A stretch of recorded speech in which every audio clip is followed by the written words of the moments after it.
She cleaned his wound and gave him antibiotics. No chart, no paperwork. That's what got her suspended. That's what the administrator said after she quietly treated a struggling veteran the system had ignored.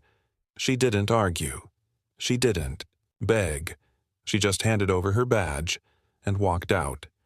But 3 hours later, the elevator dinged, and a 4-star general stepped into the hospital lobby.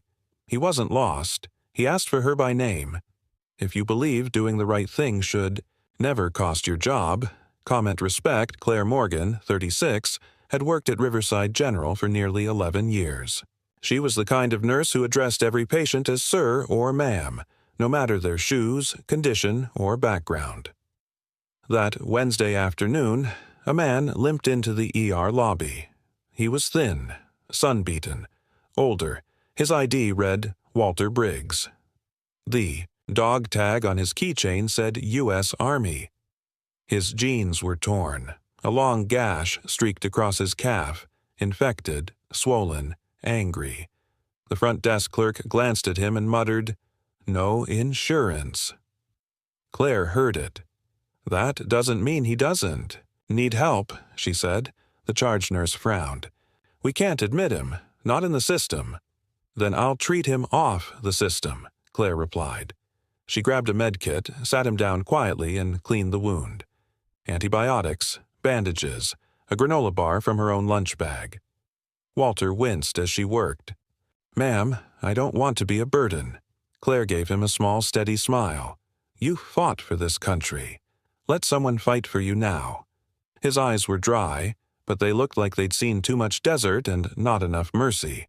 "Thank you," he whispered. "You didn't see me," she said softly, "but you're not walking out of here limping." The next morning, she was called to administration. "You violated policy," the director said. "Unauthorized medication, unauthorized treatment." Claire stood tall. "I helped a man who served this country. You're suspended pending review. No hearing, no warning, just a hallway." That felt colder with every step. She packed her locker in silence. 10 years gone, in one meeting. Outside, the sun was too bright. She held her purse and her coat. No badge, no goodbyes. In the car, she whispered aloud, "I'd do it again." His voice echoed in her memory. "Thank you, ma'am." She replayed it over and over as she drove home through familiar streets that now felt distant. At her kitchen table, she placed her nursing textbooks in a stack. All those lessons on protocol. None of them had ever taught her what to do when a rule came face to face with a person who just needed help. She made a cup of tea. Let it go cold. By evening, whispers had started. Some coworkers texted. A few said they supported her. Most didn't say anything at all. Then someone posted online. "Nurse suspended for helping a veteran. Welcome to 2025. Comments flooded. "In.policy over people. This is why we lose good ones. My father served and was treated like trash when he came back. God bless that nurse. Disgusting. She's a hero. Period. If this is true, that hospital should be ashamed. My brother came home from Afghanistan with PTSD and no help. Thank God for nurses like her. Fire the administrator instead. If he'd been wearing a suit and had Blue Cross, they'd have given him a warm towel and a private room." Riverside General stayed silent. No statement, no apology. Claire sat on her porch, trying not to cry. Her phone wouldn't stop buzzing. Messages from co-workers, from veterans, from strangers. One message stood out. "He told me what you did.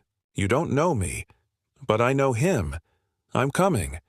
No name, no number, just that. Inside the hospital, the administrator held firm. "We can't reward rule-breaking," said Richard Hale, his voice clipped. "It's about structure, not emotion." The next morning, everything changed. 4:14 a.m. The elevator dinged. A man stepped into the hospital lobby, crisp uniform pressed, 4 silver stars gleaming on his shoulder boards. The security guard froze. "Can I help you, sir?" The general didn't even glance at him. I'm looking for Nurse Claire Morgan." Word spread like brush fire. Phones came out. Staff peeked from break rooms and corners. Hale rushed down from administration, tie askew. "General, may I ask what this is regarding?" The general's voice was calm.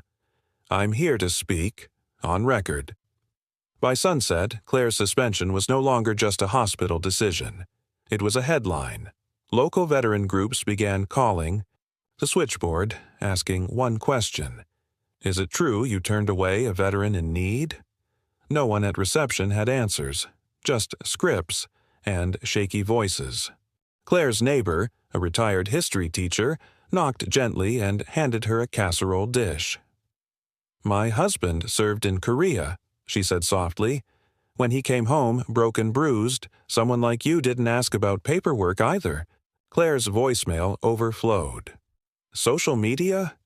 Crashed with mentions. A journalist called 4 times. 2 job offers arrived from private clinics. Both said, "We saw what you did." Back at Riverside, morale cracked. Nurses took longer breaks. Paperwork slowed. A quiet rebellion crept through the halls. One supervisor wore a mini flag pin against dress code.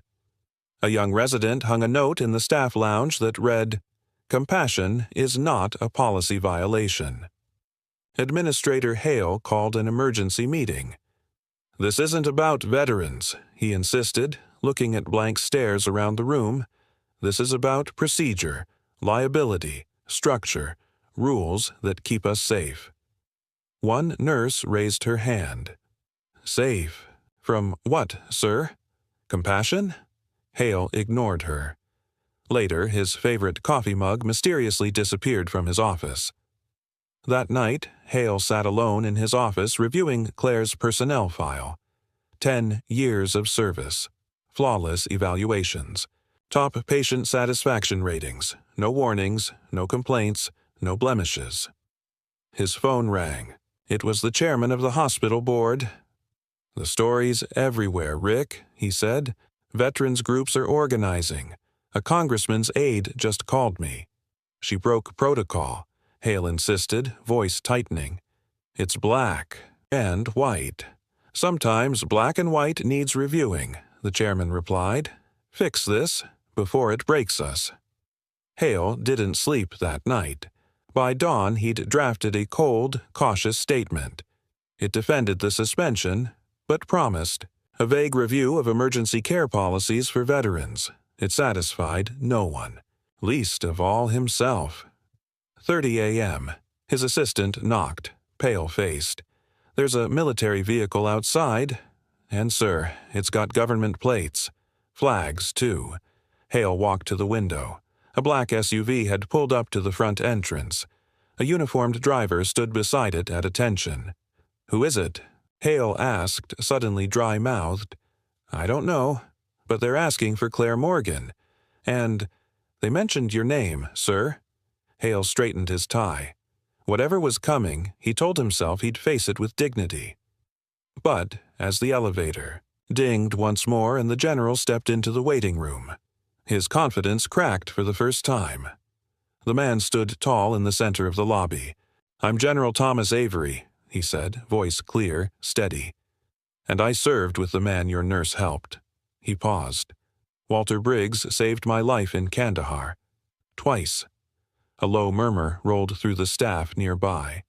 The administrator swallowed. Hard. He didn't ask for attention. He just needed antibiotics and a little dignity. "Your nurse gave him both," General Avery said, his voice calm but firm. He turned to the front desk. "I understand you turned him away because he didn't have insurance." Silence.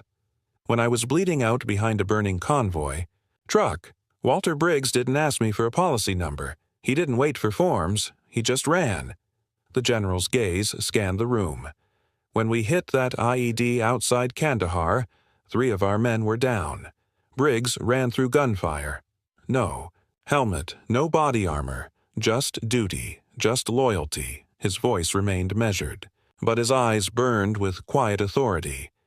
Then he reached inside his jacket and held up a sealed letter. "This one," he said, "is already on its way to the Secretary of Veterans Affairs." He pulled a smaller envelope from his inner pocket. "And this is for Claire Morgan." The administrator shifted uncomfortably. "General, this is highly irregular." Avery's head tilted slightly. "So is punishing compassion." He turned to a young nurse by the nurses' station. "Where is she?" "She's outside, sir, sitting on the front curb." Without another word, Avery walked out through the ER doors. Claire looked up as Boots approached the edge of the sidewalk. She blinked, unsure what to expect. The general stopped in front of her and saluted. "Corpsman Morgan," he said with gravity. "Permission to thank you properly." "I'm not military," she replied, standing slowly. "No," he said. "But you remembered what we fight for." He handed her the envelope.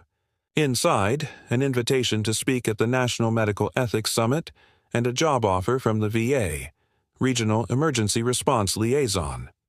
Reporters had already gathered. Phones were raised. But Claire said nothing. She just stared at the ER entrance. "Behind him. Will they change?" she asked. "Only if someone like you walks back in," Avery replied. For a moment, time stood still. Staff watched from doorways, through glass windows, on silent security monitors. Every breath felt held. Every step frozen. Inside, Administrator Hale stood by the nurses' station staring at the floor. His title meant nothing against the weight of Avery's medals, or the moral authority of his words. This wasn't about protocol anymore. It was about a system that had forgotten its purpose. Rules that had outlived their reason. Avery turned, back toward the crowd inside. "Walter Briggs," he said loudly, "came home from 3 tours. He has more shrapnel in his body than some museums have on display." Walter Briggs never asked for praise. He didn't chase recognition. When that infection set in, he waited 5 days before seeking help. Not because he didn't need it, but because he was trained to endure, not to inconvenience. Claire looked down at the envelope in her hands. "I don't understand," she said softly. "Why all this?" "For me?" General Avery's face softened. "Because this isn't just about you. This happens everywhere. Good people punished for doing the right thing. Someone had to draw the line." Inside, Administrator Hale stepped forward. "General Avery, may I speak with you privately?" "No, sir," the general said, loud enough for the lobby to hear. "If you have something to say it here." A tense silence followed. Hale glanced up at the hospital's mission statement etched in glass. "Healing with integrity." It mocked him now. "Nurse Morgan," Hale said, his voice carrying across the courtyard, "your suspension is rescinded." A nurse clapped quietly, then hesitated. Then others joined in, but the applause was hollow. "That's not enough," Avery replied. "Lifting a punishment isn't the same as admitting it never should have happened." Hale's voice cracked. "What would you have me do?" "Start," the general said, "by admitting the failure wasn't hers. It was a system that forgot its purpose." Claire remained seated, the letter still unopened. A small crowd had gathered. Patients, staff, even people from the street. Then someone stepped forward. Walter Briggs. No cane, no limp. His infection gone. He said nothing, just stood beside Claire. Hale looked between them. The general, the veteran, the nurse. 23 years of administration had taught him to protect the institution at all costs. But now, he couldn't. Remember why. "I apologize," he said finally, "to both of you. I lost sight of what mattered." Claire stood, brushing off her jeans. "What happens now?" Avery smiled. "That depends on what's in that envelope."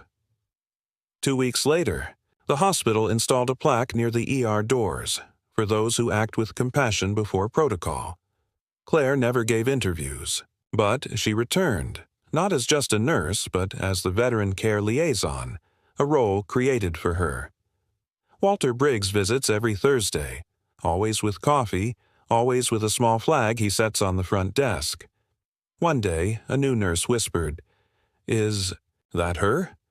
"The woman from the story," Briggs replied without looking up. "She's not a story, she's a reminder." And now, every veteran who walks into Northgate Medical sees a sign above triage. "You're not forgotten. You're not alone. Welcome home." The story spread fast. Other hospitals reviewed their policies. A state senator introduced the Claire Morgan Act, legislation that guarantees emergency care for veterans, regardless of insurance. 3 months. After the General Avery incident, Claire walked the halls with quiet purpose. Her badge said Northgate Medical on one side and Department of Veterans Affairs on the other. The change wasn't symbolic. Hale had been reassigned, away from policy. 6 hospitals in the network adopted new veteran care protocols. Her office, once a converted supply room, now had a window and a steady flow of visitors. Veterans, new nurses, doctors asking questions she was now trusted to answer. General Avery had kept his word. The envelope he gave her hadn't just offered a job. It offered a blueprint, one she followed with calm determination. On a rainy Tuesday, exactly 4 months after Walter Briggs had limped into the ER, Claire found a package on her desk. Inside was a frame holding her old badge. Next to it, a handwritten note. "Some rules are meant to be broken. Thank you for knowing which ones." It wasn't signed, but the handwriting was unmistakable. That afternoon, a young resident stopped her. "I've got a Marine in room 7. No insurance. VA's 2 hours away. Protocol says transfer, but he's not stable." Claire smiled gently. "What does your instinct say?" The resident hesitated. "To treat him. Now." "Then," she said, "you already know what to do." As she turned to walk away, he called after her. "What if I get in trouble?" Claire paused, and with a calm certainty that now carried across the entire hospital, she replied, "Then I'll call the general." If you believe quiet courage still changes the world, hit like. Comment respect for those who choose right over rules, and subscribe, because stories like this remind us what honor really looks like.